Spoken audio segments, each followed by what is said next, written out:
Hi everyone, welcome back to the Rangers review. Aberdeen 0, Rangers 2. Light work in the end, Blair, compared to what we've come to expect from Rangers in recent seasons. Danny Röhl's side go back to within 3 points of Hearts. They have played a game more than Celtic leapfrogging them.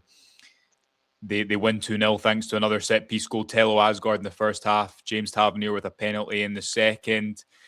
Danny Röhl has now won 11 of 14 league games as Rangers manager. He's picked up 36 points in that time period. The next closest team since he came to the country is Motherwell with 26. I thought that was impressive how stress-free it was. And I thought it was quite a good demonstration of what Röhl has done so far to get Rangers into this position. Set pieces, changing shape again, making the most of what he has. And ultimately, worrying about the result first and foremost, but I thought the performance was relatively controlled in pretty tricky conditions as well today. Yeah, I think that was as easy as you're going to get it here at Pittodrie, to be honest, Josh. It was always going to turn into a bit of a battle in that second half, especially with the conditions. The rain was coming down at half time, the wind was really getting up. And I think in terms of free-flowing football, it was never going to be Brazil 1970 in that second half. It was always going to be a bit of a, I said in my match report, a bit of a muck and nettles performance where these Rangers players really had to stand up and be counted and prove that they can be in the title race. And I think they've done that now. They've managed to do that over a period of weeks. I think when Danny Röhl came in, a lot of people were saying, all right, he's managing to get the results with the materials he has at his disposal. But he's doing it consistently now. He's doing it to the point where you're thinking Rangers are going to turn up at these games and you're expecting them to win.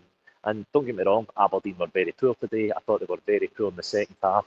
That Aberdeen second half performance, it gave off to me as if they were 3-0 down at half time and the game was done, when it was still all that they played for in the second half. But Aberdeen really came out and offered very, very little in that second half. But Rangers, to their credit, they dominated, they controlled it, and I thought they looked really good for their win. And I think Danny Röhl his reputation is only getting better game by game. Like you touched on there, the set pieces again, they're really becoming a massive thing for Rangers. I know we joked the other day about set piece FC, but it's ringing true that every I'm time not Rangers joking, get Blair. I'm not joking. That is there is no irony for me there.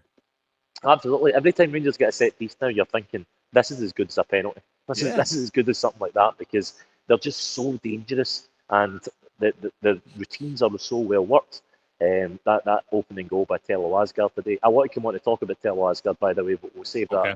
for now. But it's a really well worked corner. They get the ball in the box. They probably should have scored a few more from set pieces. Fernandez's goal was obviously ruled out. Fernandez has a header early on from a corner, which just goes wide. Nico Raskin has a header which just goes wide. They're so dangerous from these headed situations, and I just think that, especially when they're lacking a goal scoring centre forward or a consistent centre forward, having that set piece as your outlet, I think, has been massive that Danny Röhl has found upon. Yeah, I think we should start by talking about set pieces. But first and foremost, you're right to say there that for a long time we've been saying our Rangers have found a way to win. And when I think when it gets to 11 out of 14, you can probably say, do you know what? There is something substantial about this. They're still not creating a ton in open play, but they're not conceding a ton. And I think most importantly, I spoke to quite a few people about this. One of the differences, I think, compared to when Philippe Clement had Rangers in a not dissimilar position, having inherited a not dissimilar situation a few years ago now, was that he had kind of one idea and players stuck to that. So early in his tenure, Rangers went up to Aberdeen, and I think it was Jose Cifuentes in midfield with John Lundstrom and Tom Lawrence. I think what Rangers' downfall was, Blair, that season was although Clement found a solution to make it work, when injuries started to happen, then it was still round pegs and square holes. What I think you've seen with Röhl consistently is that he changes. And I think that suits this group. He changes to make the margin small, to keep it tight, and the benefit of then set pieces and other factors come into play. But, Rangers haven't played a back three in the last few games. They lose Connor Barron today, so they change their shape slightly again. And I think that's what's impressive and makes it harder to predict a drop-off for me at the moment, because they have a manager who is managing to problem solve from game to game. But on set pieces, let's start there. It's been something that we've spoken about a lot ever since we broke the story about Scott Fry coming to the club. And even prior to that, Chris writing that Rangers were looking at this set piece coach way back in probably November time. You're right to say that a penalty is maybe a bit of a stretch, Blair. But now when you watch Rangers at set pieces, you genuinely think they can score every single time. We're going to have a little bit more of a deep dive on this on the website tomorrow. But a few things that stood out to me again today is they vary it so much. So the first couple, Fernandez should actually score from one of his first headers, but then he's the one blocking for Fernandez, for Asgard, a very similar routine to the one with which Tello Asgard scored at home to St Mirren. Then you see Nico Raskin have that header in the second half too that he probably should bury. I was watching the Arsenal-Liverpool game, and everyone knows about Arsenal and set pieces. But I was watching that last Thursday, and apart from being a massive waste of time because it was really boring, one thing that stood out to me was Arsenal got a corner in the 90th minute. And they didn't score from it. They almost did. But the roar that went up from the crowd was almost as if they had a penalty because there was this expectation. And what you're seeing now is not only does the opposition think every time Rangers get a set piece, oh no, this could be bad. I think every single time you're seeing complete buy-in from the Rangers players that this is an actual opportunity to score every time, and the numbers in recent games really go to show that. Absolutely, you can see the confidence in Rangers players when they get an opportunity like that, when they get a corner, when they get a free kick that can be delivered into the box. You can see that the Rangers players are thinking this is a serious opportunity for us to score here. And I think another part of this that is interesting is that it's not simply relying on James Tavernier whipping the ball in all the time. How long has it been that Rangers, through all their free kicks and all their corners, was, oh, James Tavernier will put the ball in the box and something will happen? It's not like that anymore. It's more dynamic. Other players are getting an opportunity. You look at it was Jaden Megoma who put the cross in for Tello Asgard today. Showed his ability to deliver a ball, a low one, a dangerous low driven cross, which is a little bit different to what we've seen normally. Usually you see it go high for Fernandez, and albeit the one that was chalked off was a Tavernier lump into the box for Fernandez. But it's showing so many other angles and avenues that Rangers can score from. And I think Scott Fry has to get a lot of credit for that. And I think that I was just out from speaking from Danny Röhl there. You can watch that on our YouTube channel. But he is, Danny Röhl, when he was talking about Scott Fry, sorry, I just got distracted by a Rangers player walking past the camera there. But it was Danny Röhl speaking about the free kicks and Scott Fry coming in. He actually said that he praised Kevin Fairwell in being part of the Scott Fry's recruitment. So I think he's really pleased to have him on board, have him as part of his background team. And I think his difference that he's made to the side is tangible. You can see it. You can see that Rangers look like a different prospect with set pieces. And I think it's a massive thing if Rangers are going to be successful this year. Neil McLean saying Scott Fry has to take a large chunk of the credit for our wins. Comment here saying it's no longer penalty to Rangers, it's corner to Rangers. It feels like we can score from every corner. What a job the set piece coach has done, worth every single penny. Neil also saying it was another routine win, taking the horrible weather into account. I thought we played really well. Stuart, he's a happy boy tonight. He says, when do we believe Rohl is immense? He is doing brilliantly, and good friend of the show, Matt, as well. Yes, go on. Josh, I think the belief is there. I think the belief is there amongst Rangers fans that Rangers are in this. And I know it's early to say, oh, Rangers are going to win the league. It's very early days to say that, and let's not put a hex on it by putting that into existence. But the fans that were travelling here today and the fans that are then watching back at home will have seen Rangers dispatch Aberdeen twice in a week. Coming to Pittodrie, no matter what form Aberdeen are in, coming to Pittodrie is always a difficult game. And as one of the comments said there, Rangers didn't really have to get out of second gear today. They didn't have to be great, didn't have to be brilliant. Yes, they had to stand up for a fight. Yes, they had to. It was very intense. I mean, we can talk about the off-the-field issues, the fans. It was a fiery atmosphere aimed towards Bojan Majowski a lot before the game and the warm-up. And it's really hard to deal with from a player's perspective. I mean, objects were getting thrown onto the park, a lot of stuff going on, a lot of outside noise in the background. And for Rangers to put that all aside, to just put in a professional performance and come away with an easy 3 points, I think that's massive. Yeah, but a comment here from Potsy Photo says, could be crucial result. Danny Röhl continues to get something from this group. And I'd say Danny Röhl basically continues to get everything from this group, Blair, and that he's maximising the sum of his parts. And another comment that stood out to me, if I can find it, from Bruni B, we looked like a proper team today, pressing aggressively and had a winning body language. And I think that's true as well, that what Rangers have done now with that win at Parkhead, up until then, up until that Hearts game, and by the way, Rangers have beaten Aberdeen and Celtic away and won at home to St Mirren, Motherwell, and I might have missed a game in there. Aberdeen at home as well. So that was since the Hearts game, that's the results. You looked at that before Christmas and you thought that is a really difficult run of fixtures. But it's not as if they're only winning on their terms. And I think that is what is impressive at the moment, Blair. It's not as if they're only winning when everything's going their way at Ibrox and the pitch looks good. And, you were there, but you could just see it on the TV how difficult those conditions were today. And wins like that only fuel a belief that's quite evidently there. Who I know you want to talk about Tello Asgard, so we'll come on to him as well. But who was your man in the match? Who stood out to you? Because I thought Raskin and Diomande were really good in the middle of the pitch for me today. What about you? Yeah, I have to agree with you. I think Raskin and Diomande looked pretty solid. I was concerned coming into it, thinking about Connor Barron missing out and how would this midfield three that has gained this started to nurture this really good relationship. How would they perform without Connor Barron in there? And I think the fact that Diomande and Raskin played so consistently, that really allowed a platform for Tello Asgard to play one of his better games for Rangers. He obviously popped up with that goal, but I think it was just a really good, solid team performance. I think Jedi Gassama showed a little bit more. He was still still moments where he could do better, but I think some of his footwork was good. I think Mikey Moore offered a bit down the left-hand side, driving forward. I thought Jaden Medoma played well. I thought Fernandez played well also. Yeah. Fernandez has continued to impress me week on week. I really do think that he's grown into a player that Rangers fans can get behind, and his ability in both boxes is something really special for Rangers.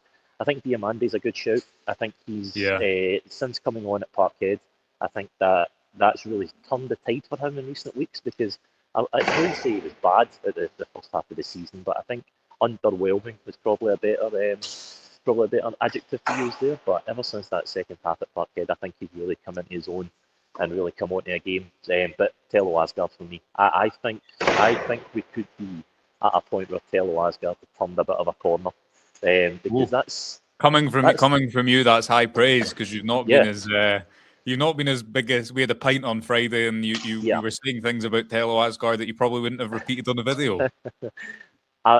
I've been disappointed because I expected so much from him. Let's put it that way. When he was signed at Rangers, I put lofty expectations on him, because he was supposed to be the number 10 that was going to carve open defences, that was going to be incisive, that was going to be the difference maker in games, and he's not had that yet. He's not been that yet.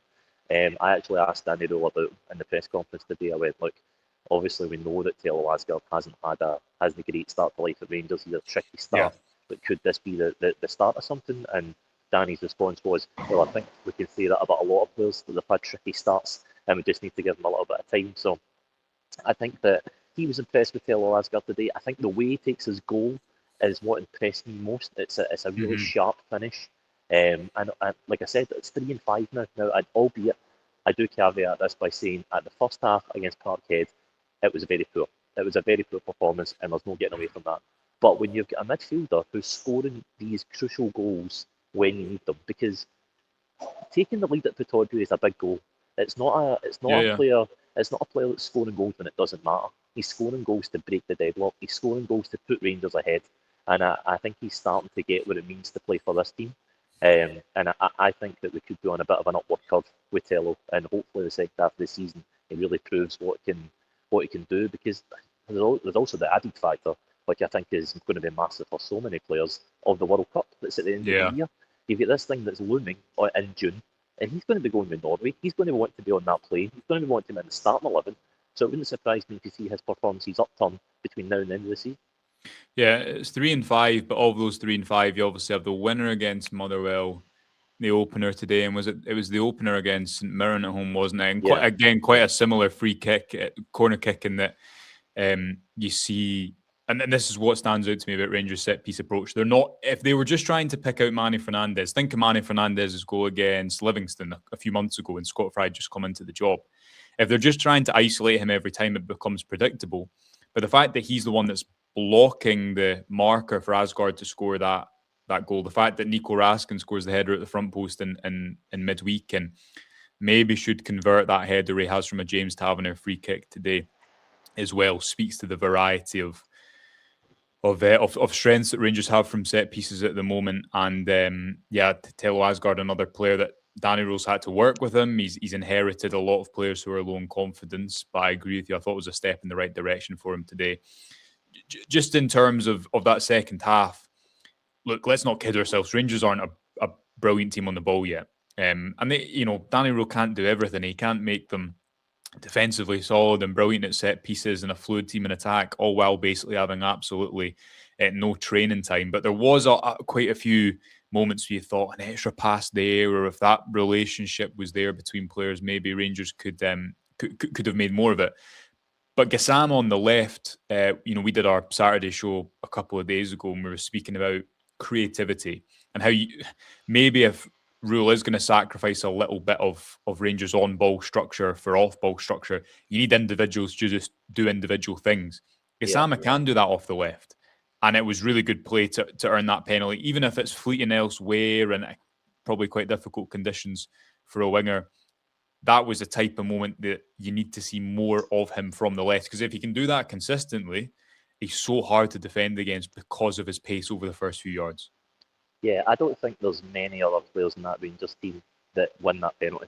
I don't think there's many other players in that Rangers team that have the speed of footwork that can weave in and out of a defence that draws that challenge. Mikey Moore, yes. Other than that, maybe Asgard, but he's on it. But I don't think there's many players in that Rangers team that can cause such a worry in the opposition when they're running at you. So I think there is still a hope for Jedi Gassama. I think there is still a lot of potential there. And the thing is as well, you need to remember that Danny Röhl has not been in this job a long time. He's not had the summer. He's not had a transfer window. He's only got his first player in the door, and that was, 4 hours ago. So this is not a guy who's had a long time to build this squad. But what he has managed to do is change it from a team that were weak, that were fragile, that were brittle, into a team that's coming up at Pittodrie today, and you're confident they're going to win. You're confident that even in the conditions off the park, the weather, the pitch, everything, you're confident they're going to get the job done. He said something in that press conference there that really stuck with me. He said that we played men's football today, and that is a term. What I take from that is that he believes these players are standing up to the county. They know what the fight is all about. They know what it's going to take to win this title, and they're showing that they are contenders, because there's also the added factor of they've just watched Celtic demolish Dundee United yesterday. Martin O'Neill's back in charge. You imagine he was steady the ship there. You watched Hearts beat Dundee right before kick-off here. Dave Gordon pulls off an absolute wonder save to keep them at the top of the table. This is what a title race is. This is what it's all about. You're watching those players, you're watching those teams that you're up against. If they take 3 points, you take 3 points. You play first, you put the pressure on, put the scoreboard pressure on. That's what it's all about. And that's what these Rangers players need to learn, and they need to step up to quickly. Yeah, absolutely right. You've got to get down the road, Blair. Is there any other business, anything from Danny Röhl's press conference you should bring us before people go and watch it? He had a little bit to say about Toki Chukwueze, just how pleased he is that he's in the club now, how excited he is that he's here. But the viewers can catch up with that on our YouTube channel. I would recommend watching it. Danny is always a wonderful listen, and even more from the Rangers review over the next few days. Yeah, absolutely. We'll be back, of course, at 9:30. Loads and loads and loads and loads of coverage to come from the Rangers review in the coming week, as ever. We will let Blair get down the road. Please like and subscribe. Really helps us if you can subscribe and hit the notification bell in particular. You will see that we are continually trying to scale up on YouTube, bringing you transfer shows, bringing you our Saturday show, and loads more in between. So if you like and subscribe, that helps us a lot. We'll leave it there. The headline is, of course, that Rangers win 2-0 at Aberdeen. They are very, very much in this title race. It's 11 wins in the league and 14 for Danny Röhl. We'll speak to you at 9:30, myself, Chris and Derek. Until then, enjoy the rest of your Sunday night, and bye for now.